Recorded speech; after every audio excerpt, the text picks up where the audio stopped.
Welcome to back to coaching में आपका स्वागत है। आज के वीडियो में हम लोग मेधा छात्रवृत्ति परीक्षा के गणित सीरीज से चैप्टर 9 बैंकिंग सुविधाएं में जो भी क्वेश्चन उपहार गाइड में दिया गया है वो सभी क्वेश्चन को इस वीडियो में डिस्कस करेंगे, इसीलिए वीडियो को अंत तक देखिएगा।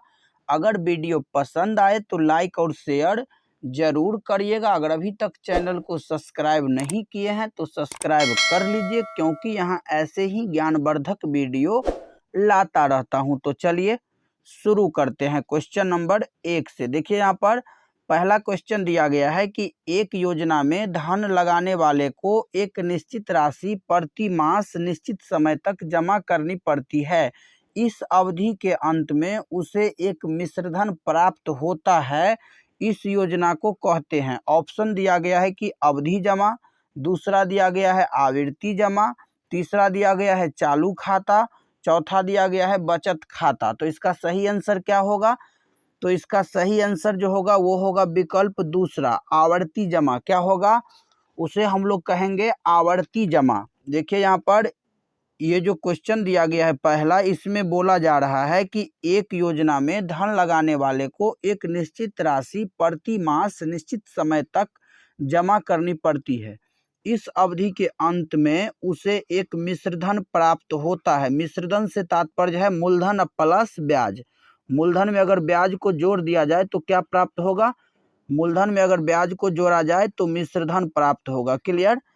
तो आगे यहाँ पर बोला जा रहा है कि इस योजना को कहते हैं, इस योजना को क्या कहते हैं? तो इस योजना को आवर्ती जमा कहते हैं। क्या कहते हैं? आवर्ती जमा। क्लियर? याद रखिएगा। अगला क्वेश्चन दिया गया है क्वेश्चन नंबर 2। कोई व्यक्ति एक निश्चित अवधि के लिए बैंक में एक निश्चित राशि जमा करता है, ठीक, और अवधि के अंत में ब्याज सहित उसे राशि वापस की जाती है। इस योजना को क्या कहते हैं?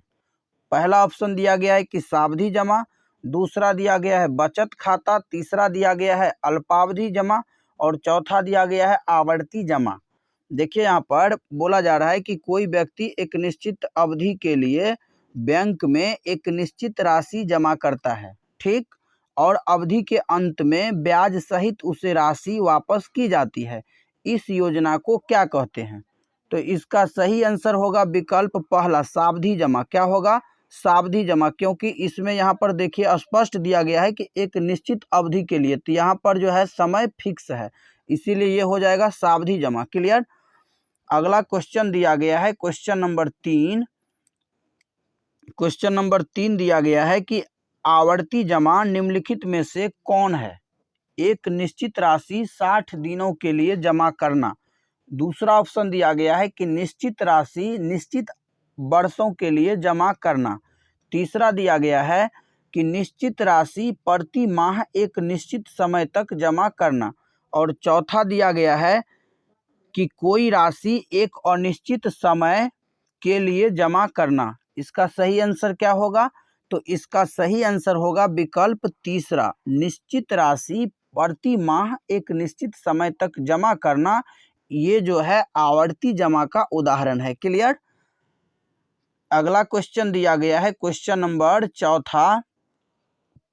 एक व्यक्ति 300 रुपया प्रति माह 5 वर्षों तक किसी बैंक में जमा करता है एवं इस अवधि के अंत में मिश्रधन चक्रवृद्धि ब्याज सहित प्राप्त करता है। इस योजना को कहते हैं। देखिए, कहने का मतलब ये हुआ कि एक व्यक्ति जो है वो प्रत्येक माह क्या करता है? 300 रुपया बैंक में जमा करता है। क्लियर? कितने वर्षों तक? तो 5 वर्षों तक। और यहाँ पर बोला जा रहा है कि एवं इस अवधि के अंत में मिश्रधन चक्रवृद्धि ब्याज सहित, चक्रवृद्धि ब्याज कहने का मतलब ये हुआ कि ब्याज जो है प्रत्येक वर्ष क्या होगा? तो मूलधन में जुटते जाएगा। यानी कहने का मतलब ये हुआ कि 300 रुपया है और इसको 5 वर्षों तक के लिए जमा किया जाता है। यानी कि 300 रुपया इस महीना जमा किया गया तो ये हो गया मूलधन। अगले महीना क्या होगा? इस पर जो इंटरेस्ट आएगा यानी कि जो ब्याज आएगा उसको मूलधन में जोड़ करके मिश्रधन प्राप्त किया जाएगा। और वो जो मिश्रधन होगा वो अगले महीना के लिए क्या हो जाएगा? तो वो अगले महीना के लिए मूलधन हो जाएगा। क्लियर? तो क्वेश्चन समझ में आ गया होगा। देखिए इसका विकल्प दिया गया है आवर्ती जमा, अल्पावधि जमा, सावधि जमा, बचत खाता। इसका सही आंसर क्या होगा चौथा क्वेश्चन का। तो देखिए यहाँ पर समय फिक्स किया गया है कि 5 वर्षों तक के लिए, तो ये क्या हो जाएगा, तो ये हो जाएगा आवर्ती जमा। क्या हो जाएगा, आवर्ती जमा। क्लियर। अगला क्वेश्चन दिया गया है क्वेश्चन नंबर 5वां। क्वेश्चन नंबर 5 यहाँ पर दिया गया है कि एक व्यक्ति 6 महीने के लिए 500 रुपया बैंक में 6% वार्षिक ब्याज पर जमा किया और अवधि के अंत में 515 रुपया मिश्रधन प्राप्त किया। इस योजना को कहते हैं। ऑप्शन दिया गया है अल्पावधि जमा, दूसरा दिया गया है अवधि जमा, तीसरा दिया गया है बचत जमा और चौथा दिया गया है आवर्ती जमा। चौथा क्या दिया गया है, आवर्ती जमा। तो यहाँ पर देखिए स्पष्ट दिया गया है कि एक व्यक्ति 6 महीने के लिए 500 रुपया बैंक में 6% वार्षिक ब्याज पर जमा किया और अवधि के अंत में 515 रुपया मिश्रधन प्राप्त किया। इस योजना को क्या कहते हैं, या इस योजना को कहते हैं। तो इसका सही आंसर क्या होगा क्वेश्चन नंबर 5 का। तो क्वेश्चन नंबर 5 का सही आंसर होगा विकल्प दूसरा, अवधि जमा। क्या कहेंगे इसको, इसको कहेंगे अवधि जमा। क्लियर। अगला क्वेश्चन दिया गया है क्वेश्चन नंबर 6। कंपनी या निगम चलाने के लिए जितने रुपयों की आवश्यकता होती है उसे क्या कहते हैं, या उसे कहते हैं। ऑप्शन दिया गया है स्टॉक पूंजी, ऋण पत्र, शेयर या फिर लाभांश। इसका सही आंसर क्या होगा क्वेश्चन नंबर 6 का। तो देखिए कोई भी कंपनी या निगम चलाने के लिए जितने रुपया की आवश्यकता होगा उसे हम लोग स्टॉक पूंजी कहेंगे। क्या कहेंगे, स्टॉक पूंजी। तो इसीलिए इसका सही आंसर विकल्प पहला हो जाएगा। क्लियर। अगला क्वेश्चन दिया गया है क्वेश्चन नंबर 7वां। क्वेश्चन नंबर 7वां यहाँ पर दिया गया है, कौन सा निवेश अधिक लाभकारी होता है। 15% ऋण पत्र जो 8% प्रीमियम पर। दूसरा दिया गया है कि 14% ऋण पत्र जो कि 4% बट्टा पर उपलब्ध हो।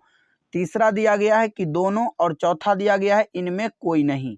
यानी कहने का मतलब ये हुआ कि यहाँ पर 15% ऋण पत्र पर अगर 8% प्रीमियम पर अगर उपलब्ध हो, उसके बाद 14% ऋण पत्र अगर 4% छूट पर उपलब्ध हो, बट्टा का मतलब छूट होता है, तो दोनों में किस में ज़्यादा लाभ होगा। क्लियर। तो पहला वाला जो ऑप्शन दिया गया है 15% ऋण पत्र जो कि 8% प्रीमियम पर उपलब्ध है, इसमें ज़्यादा लाभ होगा। क्लियर। तो इसीलिए 7 का पहला आंसर सही हो जाएगा। क्लियर। क्वेश्चन नंबर 8वां दिया गया है यहाँ पर, क्वेश्चन नंबर 8 कि 20% वाले 4500 रुपया के स्टॉक से आय निम्नलिखित में कौन सी होगी। पहला ऑप्शन दिया गया है 1000 रुपया, दूसरा दिया गया है 400 रुपया, तीसरा दिया गया है 900 रुपया और चौथा दिया गया है इनमें कोई नहीं। देखिए यहाँ पर स्पष्ट दिया गया है कि 20% वाले 4500 रुपया के स्टॉक से आय निम्नलिखित में कौन सी होगी। तो देखिए यहाँ पर 4500 का कितना 20% बोला जा रहा है, तो 20। अब प्रतिशत निकालने के लिए यहाँ पर क्या करिएगा, 100 से प्रतिशत हटाने के लिए 100 से भाग दीजिएगा। तो 0 से 0 कैंसिल, 0 से 0 कैंसिल, तो कितना हो जाएगा 45 दूनी 90, उस पर एक 0 यानी कि 900, जो कि विकल्प तीसरा में दिया गया है। क्लियर है। अगला क्वेश्चन दिया गया है क्वेश्चन नंबर 9।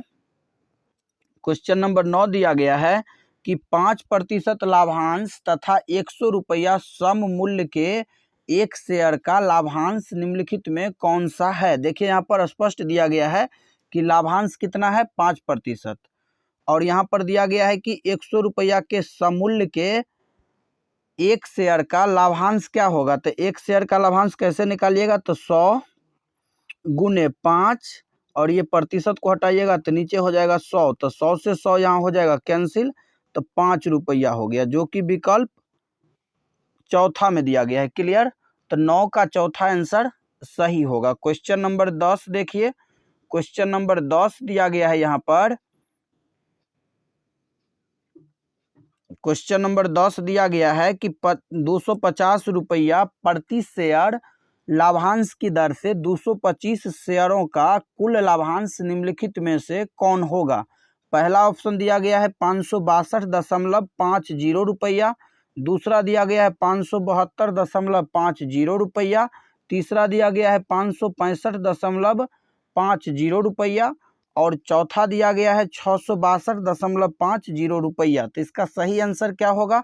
तो देखिए इसका सही आंसर जो होगा वो आप कैसे निकालिएगा। तो सबसे पहले इसमें निकालना है क्या, लाभांश, और यहाँ पर दिया गया है कि 250 रुपया प्रति शेयर, यानी एक शेयर का मूल्य है 250 रुपया और शेयरों का कुल संख्या कितना है तो 225 और निकालना है लाभांश, तो बट्टा कर दीजिए 100।